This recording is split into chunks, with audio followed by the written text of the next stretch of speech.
Hey everyone, Jake Mergler here.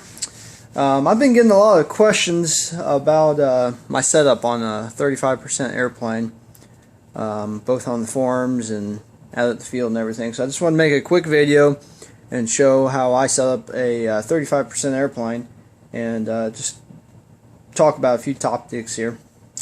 We're in my cramped little basement here, so bear with me. And I'll be doing this one-handed, so we'll see how it goes. We'll start at the nose and just work our way back.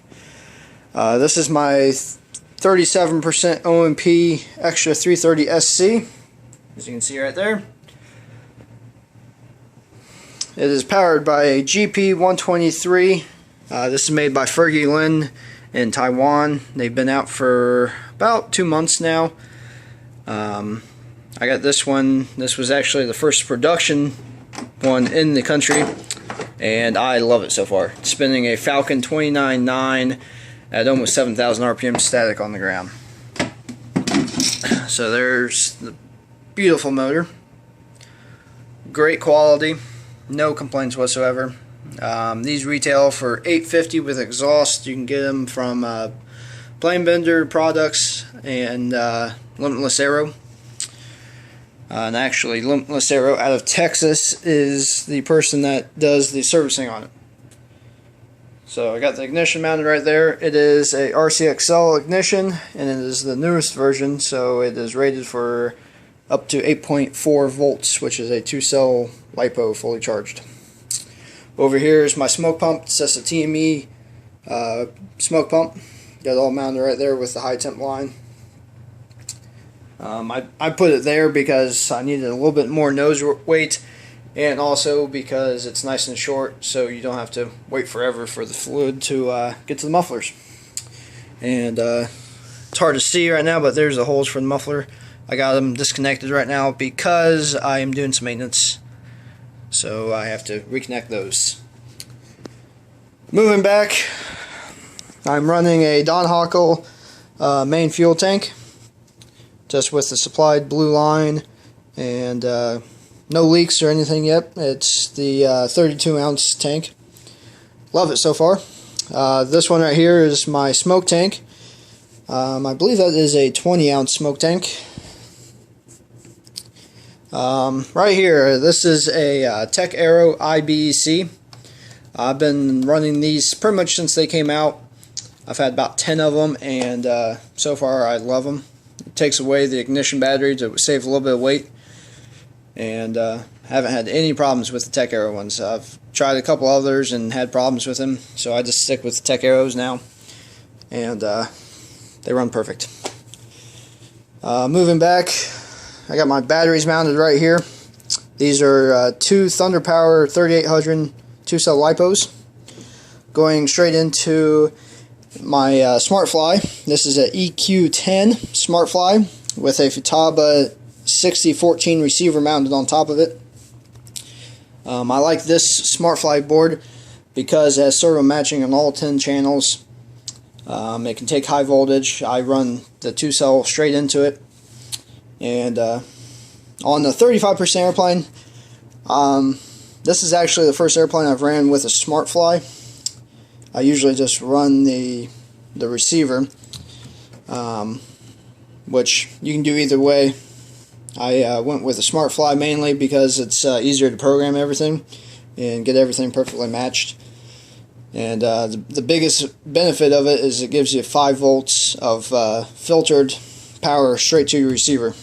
So you're not taking power from your receiver when you draw a high current load from your servos.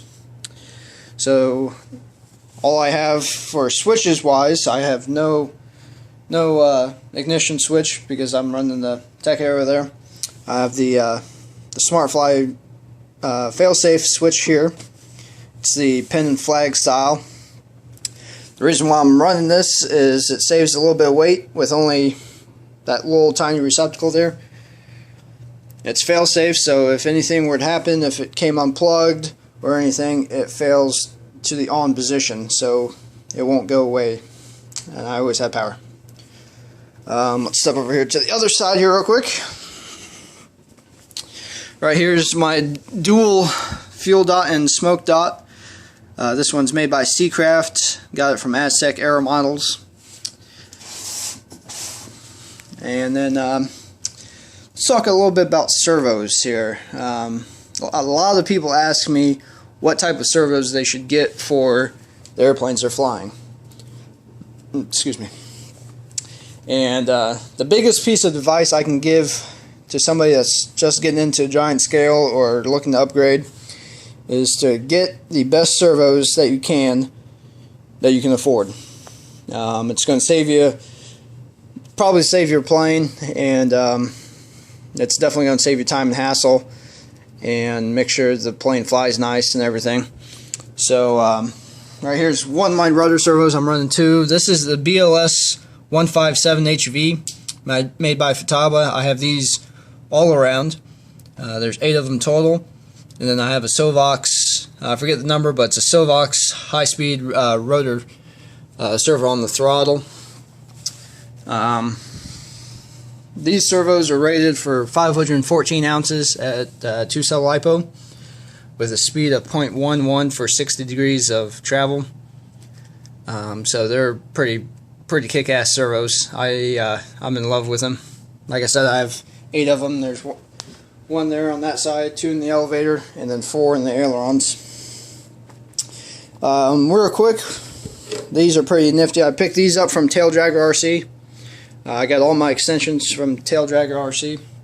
Great extensions. They're 20 gauge silicone wire, 100 strand count, and they are awesome. So, but I also got these right here. These are my aileron connections. And what these do is allows me to run 2 separate channels for each wing, but only have 1 plug.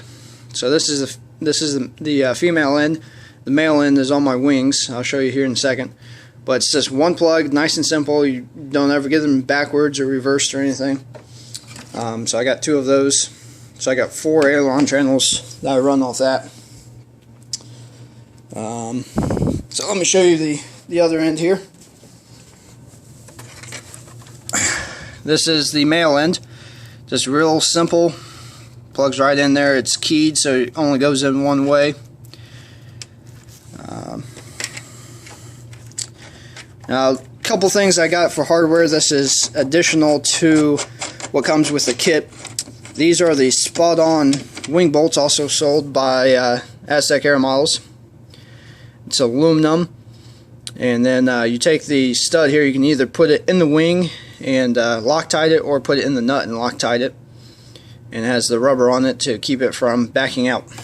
Great, awesome, and you don't always have to worry about stripping your wing bolts or losing them, or them breaking, because I've had a couple of them break. Not too many, but a couple of them. So as you can see, both my wings there. Also, I'm running the spot-on servo arms. I've had these on 3 airplanes now, and I've had no problem. These are 1 3/4 all the way around the airplane, and they're double lock, so you not only got the center screw, but you also got the screw on top here to clamp the splines.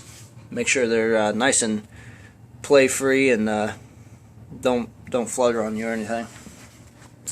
Got my sweet Red Arrow pilot right there. This is manufactured by Red Arrow RC down in Florida. They can be seen at redarrowrc.com. So yeah, that's about it. If you guys have any questions, just comment on the page, or send me an email or whatever, and I can answer any questions you guys need. Real quick, just want to thank my sponsors: Ohio Model Products, GP Engines, Red Arrow RC, B&E Graphics, Spot On RC, and Limitless Aero. Alright, thanks guys, see you later.